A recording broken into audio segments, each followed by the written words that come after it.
Hello, guys. Yeah, you do the intro. You're like, hello, Ah. guys. Hello, guys. Hello, welcome to Henry and Caitlin. It's our channel. Make sure you subscribe. We also have a TikTok as well, right here. Henry This direction, but yeah, sure. HK story. Yep, right here. And yeah, welcome to our channel. We moved to Qatar last year. We're gonna share with you guys some experiences why we chose to move here. 2022. 2022. Yes. Get your Gosh, my timeline dates are well, so yeah. off. Yes, we moved in August of 2022. So we're gonna tell you why we moved here and the experience and how it's going so far. yes, so we've been here just over a year now, and we moved just before FIFA started. So most people were like, "Oh, you must have moved to Qatar. You must have looked for a job and moved to Qatar because of FIFA." We are not sports people. We had no idea that FIFA was even happening. We didn't. Yeah, we had no clue. So our reasoning was not FIFA. It had nothing to do with FIFA. Now, did we take advantage of FIFA when it was here? We sure did, but it was not for that reason. So we had been living in Nigeria. Henry's Nigerian, if you don't already know that. And I had done a 2-year contract of international teaching. After doing a 2-year contract in Nigeria, I knew that I wanted to continue internationally teaching and did not want to return to Canada yet. So, but I guess our biggest factor in moving away from Nigeria in general was that we wanted a different experience. So when we moved to when he moved to Nigeria in 2019 and I moved in 2020, he's Nigerian. I had known his stories. I had known about, kind of the life and how things function there. So everyone's like, "Oh, wasn't it a culture shock to move to Nigeria?" And I said, well, not really, because I kind of knew what to expect. Obviously there was a learning curve, but I kind of knew what to expect. I knew about the culture, the people, the food. So it wasn't a huge culture shock. So we wanted a different experience and we wanted to see a different culture. Yeah. So that was our reasoning behind moving in general. Yep, because at that time we were like, it doesn't matter whether if we have opportunity in Kenya or Rwanda or elsewhere, we're gonna go. We're gonna go. So, but then we talked about, I mentioned Dubai at some point. Well, yeah. So you were kind of always saying like Dubai, and I was like, oh, I don't know. But speaking to some of my coworkers, especially my actual head teacher, she was like, no, like you really should consider like Dubai or the Middle East, but you can consider Dubai. Like you'll have a blast. I know lots of people who've gone there. So we started kind of considering moving to Dubai. So then you put in your application for a teaching job. Yes. And then you didn't really get Dubai, right? I think you got Bahrain first. Yeah, so when I was looking for teaching jobs, the company I was using, you kind of just search through the Middle East. You can't necessarily choose like one exact city. So as I was applying for jobs, I wasn't seeing a lot of opportunities in Dubai. I was getting an opportunity in Bahrain, and there was one in Kuwait, and then there was 2 here in Qatar. And so we didn't even know Qatar existed. I didn't even know nothing. We didn't know. Funny thing, one of my friends, his dad has been here before, and he used to mention it, but I just blew it off. Like, what country is that? We didn't right? really. And that was a while back, right? That was like 2011, 2012.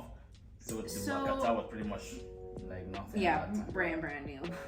Just coming up. It wasn't brand new. No, but just coming up. People were just starting to kind of move here and explore here.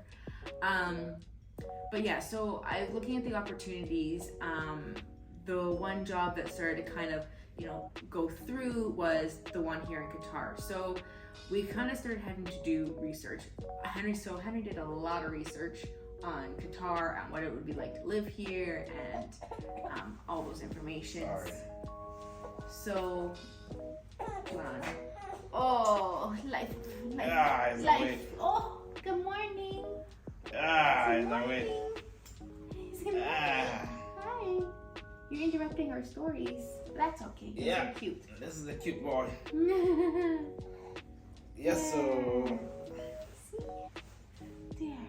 Mm-hmm. So, through our research and what we could find out, through the company that I was going to come with and through Henry's research, we started thinking, okay, you know what? This sounds very similar to Dubai. Let's give it a chance and let's explore it. It kind of filled our it kind of, I guess, we wanted to experience something new. This was definitely going to be something new that we knew nothing about. So, and especially finding out that majority they speak English a lot here. It's not only Arabic. Was like okay, another factor to say, you know what, let's go. Yeah. And I was close to because it's close to Dubai. Because at that time I wanted us to move to Dubai also for two reasons, right? Okay, job, and then also our social media was growing. Yeah. And then we wanted to explore more opportunity in Dubai because Dubai is big in social media, just like the US. But Qatar is not so much. So we decided to move here. And like, you know what, it's not far. Maybe it can still be similar. Although being here is not really, it's similar, but in terms of social media, it's not. It doesn't, it hasn't fixed, it's small. It's still very small on that. It didn't really help much with the social media goal, but we're still doing the social media. Content still going around, but it's not really mainly going here. It's actually going to other places around, maybe Saudi, Dubai, Nigeria, Rwanda, Uganda, and other places. Funny enough. Yeah. But so we moved here, and I would say that we enjoy it here. Don't we? We like it here. It's a very safe country, very clean, very neat, organized, and although sometimes it could be some factors, some things that you may not like. Sometimes we find some government offices or some offices in general still have the third world factor, you know. Yeah. They can fix time. They tell you, okay, come 7. It's never gonna happen until 8. You know? So they have that factor still there. Timing, So it's like fancy, everything all organized, but the thing is, it's very hit or miss. So like you can go into some offices and it's the smoothest thing you've ever done, or you don't have to go into the office, you can do everything online.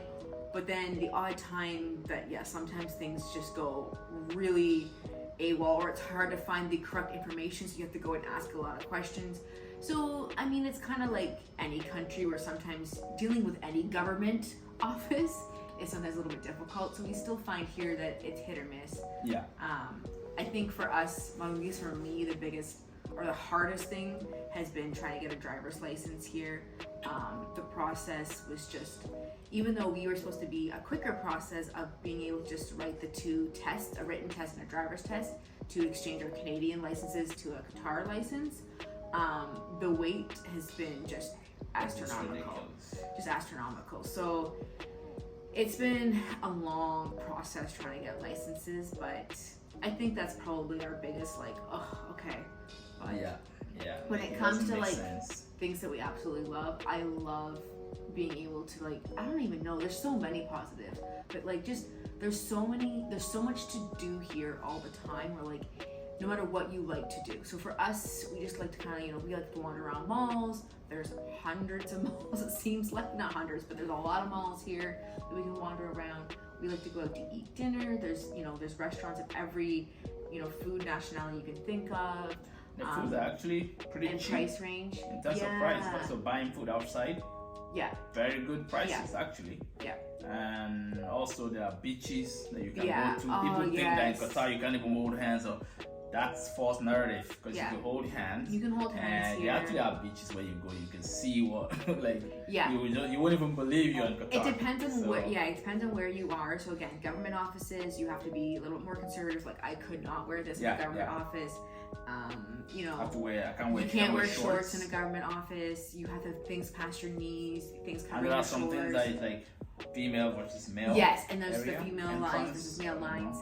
But then you can go to a beach and you can see full bikini, like, bikinis, and it's like living anywhere else. So it just depends on where. Go to the mall, people dress however they want at the mall, and like, it depends on where you are in Qatar, and it also depends on timing, if it's like during Ramadan or not during Ramadan, on what's acceptable and what's maybe not. Overall, it's still more conservative, but it's definitely not as conservative as the internet makes it seem. Even when we were coming, we were scared. When we were coming, I used to make jokes. I'm like, you can't touch me. You can't touch me in Nigeria. Now you can never. We didn't even we couldn't touch. I mean, obviously, we don't kiss in public. You're not too lovey and affectionate, just to be respectful. But definitely holding hands is like, everyone does it. Like, everyone holds hands here. you can hold hands, you can touch each other on the shoulders, kind of thing. But you're respectful of the culture. Yeah.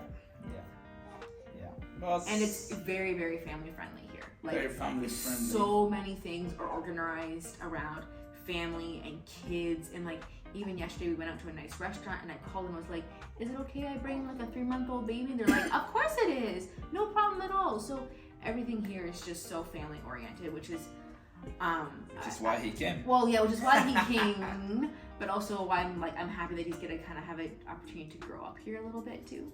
Yeah. There's so many things. It's organized, and we like community where we live. It's a very nice place, our park, and I mean, neats. The cleanliness, it's good, very neat. It's very neat, very clean. We love it here. We do. You're gonna hear more stories, and sometime when we go out, we're gonna be doing vlogs, so you can see what we're talking about. Yes. All right, guys. Thank you for listening to the story, and make sure you give us a follow. And yes, this is subscribe if you want to see more of him. Yes. And now check out our TikTok is right here, and Instagram is Henry and Caitlin. Yeah. So, mwah.